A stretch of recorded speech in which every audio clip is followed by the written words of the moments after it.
ఇప్పటి వరకు తాను ఏ పదవిని ఆశించలేదని, ఎమ్మెల్యే కావాలనే ఆలోచనతో ఆత్మీయ సమావేశం ఏర్పాటు చేశారనే అపోహలు ఉంటే వాటిని కార్యకర్తలు, నాయకులు విడనాడాలని కాకినాడ జిల్లా జేసీఎస్ కోఆర్డినేటర్ ఒమ్మి రఘురాం అన్నారు.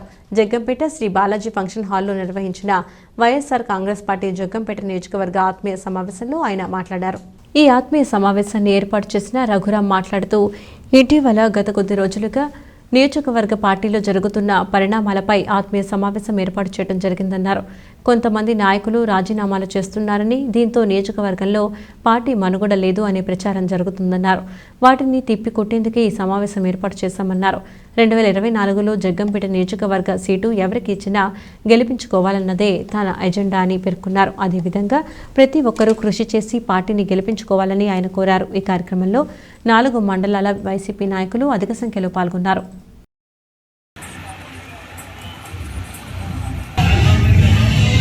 ఒకసారి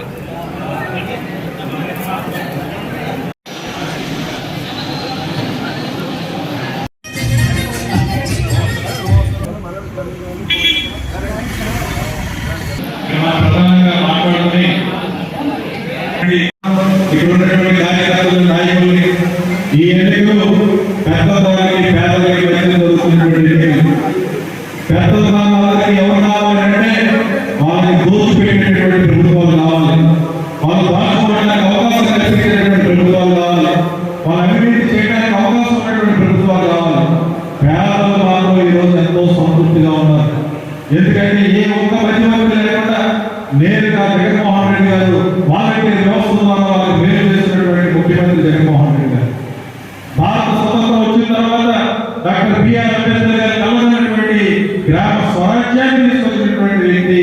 మరి ముఖ్యంగా ఆర్థిక అసమానతలు రూపుమాపడానికి, బీసీ, ఎస్సీ, ఎస్టీ, మైనారిటీని ఉన్నతమైనటువంటి స్థితిలో తీసుకురావడానికి, వాళ్ళకి రాజ్యాధికారం తీసుకురావడం కోసం నామినేటెడ్ పోస్టులు ఇవ్వడం కానీ, కార్పొరేషన్ ఏర్పాటు చేయడం కానీ, సైనికులు డైరెక్టర్లు చేయడం కానీ ఒక్క జగన్మోహన్ రెడ్డి గారి వల్ల సాధ్యమైంది. బిఆర్ అంబేద్కర్ కలగనటువంటి కళలు జగన్మోహన్ రెడ్డి గారి వల్ల వచ్చినాయి. మరి ఈరోజు పెద్ద ప్రజలు చదువుతున్నటువంటి మేలుని ఎవరు తీసుకురావాలి అంటే ఇక్కడ ఉన్నటువంటి కార్యకర్తలు, నాయకులు భుజాల మీద వేసుకుంటే సాధ్యం అనేటువంటి విషయాన్ని ఉన్నటువంటి వాళ్ళు ఆలోచన చేయాలి. ఎవరు వస్తుంది, ఎవరు కాదు అనేటువంటి ఆలోచనలో మనం రాజకీయాలు చేసుకుంటాం. కానీ తెలుగుదేశం పార్టీని ఎలా పొందుపరించాలి, జనసేన పార్టీని ఏ రకంగా ఎదుర్కోవాలి, వాళ్ళిద్దరూ కలిసి వస్తే ఏ రకంగా మనం ఎన్నికల ప్రణాళికలు రూపకల్పన చేసుకోవాలి, గ్రామాల్లో ఏ విధంగా జరగాలనేటువంటి విధంగా ఆలోచన చేయాలని చెప్పి వేదిక మీద ఉన్నటువంటి నాయకులు కానీ, వేదిక ముందున్నటువంటి నాయకులు కానీ కోరుతా ఉన్నాం.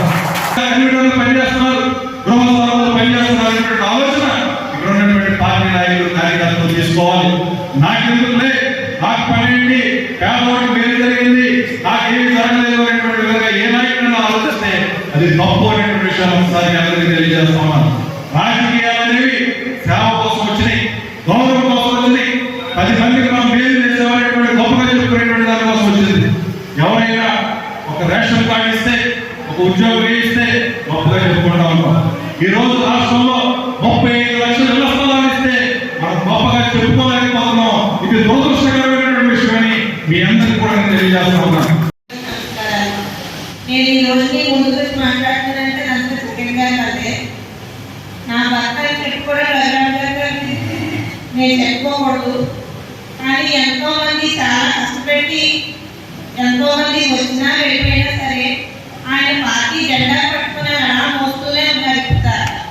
అది అందరికీ తెలుసుకోండి. దాని గురించి ఆయన పడ్డ కష్టాల గురించి నాకు రిజర్వేషన్ కావడం వల్ల నేను ఈ జెడ్పీటీసీ పదవిని పొందగలిగాను. ఇవన్నీ ఉంటుంది, రేపు పోతుంది. 2 సంవత్సరాల తర్వాత నేను కేవలం ఒక జగన్మోహన్ రెడ్డి గారి పార్టీ కార్యకర్తగానే ఎక్కిపోతాను నాయకురాలి. అంతేగాని పదవులకి అదేమీ ఆశించలేదు. నా భర్త కూడా అదే విధంగా ఏ పదవికి ఆశించలేదు.